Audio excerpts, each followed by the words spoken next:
Rachel, when Sora first came out, I mean, even before it came out, when we just saw the capabilities of it, when nobody could use it except for OpenAI employees, we were all like, this is crazy that this type of video that looks so real can be generated by AI. When we tried it, people thought it was, I think really, really novel. What ended up happening? Why did it not stick? I mean, I think that an overarching theme here is OpenAI is trying to simplify what has become a pretty vast portfolio of different kinds of AI products. And I mean, the fact of the matter is that generating video is extremely computationally intensive.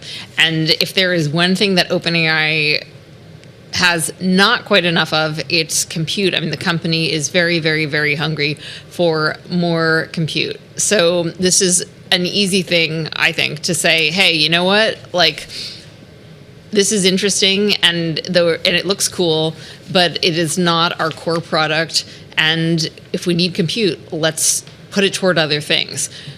So that, in my mind, that may be part of it. And the company is trying to sort of like unify, slim down some of its product line a little bit, which has gone in a lot of different directions. The codex for coding is really important to them. ChatGPT is really important to them. And I think trying to figure out how people are going to pay and pay over time for these products and keep using them. Are they just trying to be like Anthropic?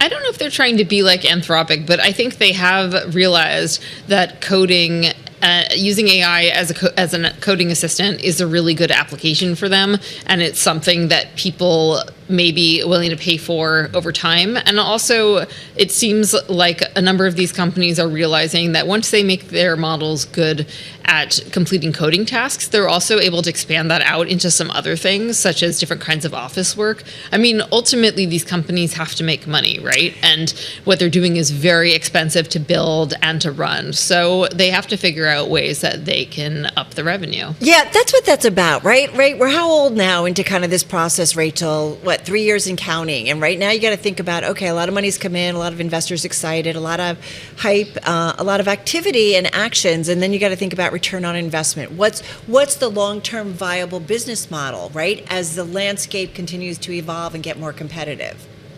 Absolutely. And I'm not sure that anybody has really cracked the code for that with AI imagery, whether it's still images or videos. I mean, AI video is still very early days, and there's no getting around the fact that it takes a lot of computing power to build and to run these kinds of models. So, and you need people then to pay for that. And right now, the companies are heavily subsidizing that stuff.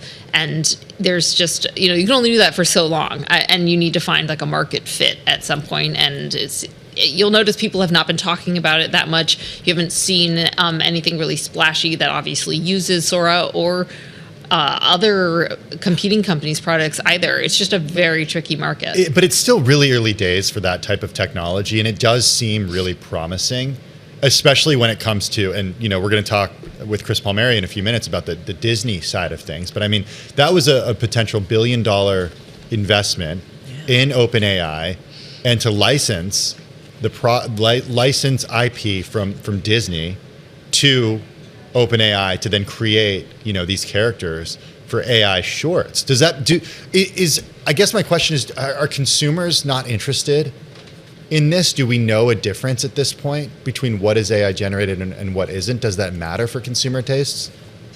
I mean, I'm not sure if it's really at this point in like the cycle of this technology, if it matters that much how the consumers feel about it. I mean, it does matter, and we are consumers. And I think people do care about knowing whether something is AI generated or not. I mean, ultimately, they probably care how it looks and how it feels to watch something that's either AI generated or animated. But really, I think there's a lot of mixed feelings at the studio level about whether or not they want to use this kind of software, how they want to use this kind of software, if it's just one more tool in the toolbox that they have to produce like an animated movie or an action movie, or if it's going to be taking over large swaths of their production pipeline, in which case some people might have really big issues with that. And we know that in Hollywood in general, this is a very contentious issue, the idea of using AI either to augment or instead of people's work for certain things? So, there's a couple of stories. I just want to roll into this. I mean, we did a story about OpenAI set to raise $10 billion from MGX, Coat 2, and Thrive. So we're talking about a major funding round. We also still have Microsoft. Is it a 27% stake in OpenAI? And I wonder too, Rachel, are investors, people investing Microsoft saying, all right, guys, it's time to grow up a little bit and figure this out. Is that part of this or we don't know exactly? I think at this point we don't really know what's behind it, but this idea that you would spread your technology out into a bunch of different directions and then rein it in somewhat, that seems to make sense to me as part of the process as you move toward an IPO. Did we talk about Spud? Can we talk about Spud? What is this new AI model? What do we need to know about this? This is a forthcoming model that we have heard about, but it's still TBD what exactly is going to be coming out about that one. Is it a model for that ChatGPT uses? What is it? What is the iteration of it? I am not sure, to be honest. So okay. To be determined when it comes to Spud. I like the name. I don't know. Just to wrap up here, Rachel. I mean, you cover this stuff. This seems logical. It's so funny. I feel like we're still so much in the exploratory process, but it does feel like the conversation has shifted more to agentic AI and some different things. I know at Bloomberg Invest, I had conversations about the importance of vertical AI data and how that's going to be important. It's still an evolution, right? Or is there anything that you think is a stronger narrative? And just got about 30, 40 seconds. Yeah, I think for all of this stuff, it's still very early days, still early stages. There are so many questions about how much information you should give over to any of these models or any sort of agentic AI that's going to carry out any actions on your behalf.